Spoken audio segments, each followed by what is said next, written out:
Kepala Dinas Pemuda dan Olahraga Kabupaten Minahasa Utara menyatakan telah sepakat dalam waktu dekat akan membagi sisa bonus atlet peraih medali pada Pekan Olahraga Provinsi tahun 2022 yang lalu. Kisruh pembayaran bonus atlet kontingen Minahasa Utara peraih medali pada Porprov 11 di Bolaang Mongondo 2022 lalu menemui titik terang.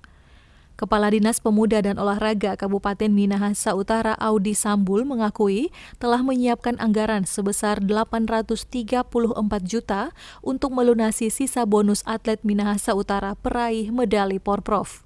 Lalu emas yang lalu kan sudah diberikan 4 juta.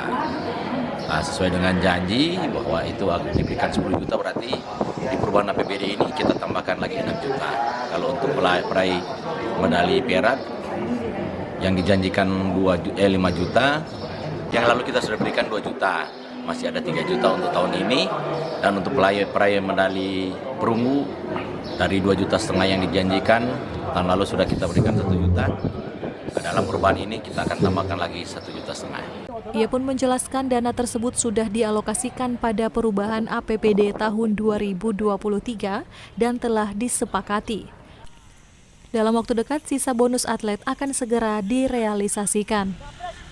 Dari Minahasa Utara, Brian Umboh melaporkan untuk Kawanua TV.